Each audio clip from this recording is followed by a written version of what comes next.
Murdered. Twice. That was why my freight train riding companion Jimbo had done 2 stints in prison. He'd just broken parole, and his attorney told him that his best defense was to get the hell out of California and never come back. I met Jimbo when I was hitchhiking from San Francisco to Phoenix in April 1974.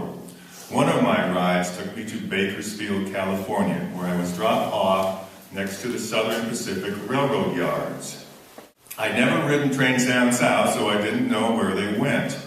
I spied 2 men under a bridge who looked like they were waiting to hop. I inquired, and Jimbo said a train was coming through in about half an hour headed for Yuma, Arizona. I decided to ride with them. While we were waiting for the train, Jimbo told me about one of his homicides. He said, "I shot a man in Reno."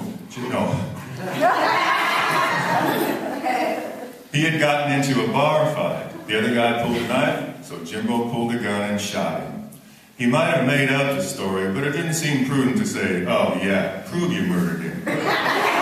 Instead, I took out the freight train version of flight insurance.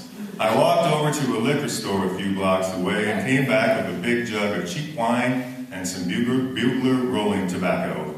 Jimbo looked at my purchase and his face lit up.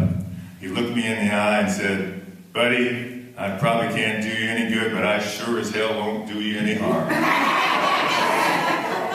The ploy worked. Even if you don't drink, carry a jug with you and share it. Accept alcohol from another hobo too, even if he has leprosy. Unless you want the person to be suspicious of you. You can pretend to drink if you have to. Hobos often use Tokay blankets. They drink Tokay wine or other spirits until they can't feel the cold. Jimbo didn't pretend. He got drunk very quickly. Our ride that sunny afternoon was on the back end of a grain car with a good platform. I first noticed how drunk he was when the train stopped in the hole on a sidetrack. When we got off the grainer to relieve ourselves, Jimbo fell off the ladder and rolled down an embankment. He jumped bolt upright as if to show us he wasn't inebriated, but he struggled to get back up the ladder. When the train started moving again, he would pass out, then wake up and not remember who we were. He'd start to reach into the inside pocket of his shabby sport coat. I was afraid of that pocket's unknown contents. To stir his memory, I'd say to him in a loud voice, "Jimbo, buddy, you want some more wine?" His eyes would come into slow motion focus as he gradually recognized me. "Wayne, you're my best friend in the whole world." He'd hug me, drink some more vodka, and then pass out again. We'd go through the whole routine every 30 minutes or so. Eventually, I saw what he had in his coat pocket, an old paring knife. Still, I got tired of repeating the scene like a perpetual rehearsal of a bad play. Just as we neared the Tehachapi Loop, I climbed up on the top of the car to get away from him. Completed in 1876, the Tehachapi Loop was one of the greatest engineering feats of its day. The Central Pacific Railroad, co-builder of the first transcontinental railroad, wanted to link their rails in Central California to those in Southern California. The rugged Tehachapi Mountains tried to stop them as the elevation on the 4,000-foot Tehachapi Pass rose too quickly. Constructing the unique loop solved the problem. The Chinese who worked on the project called the loop Walong, or coiled dragon. With today's longer trains, the locomotives pass over the top end of the cars. Unfortunately, Frank, the other rider, moved with me to the top of the car.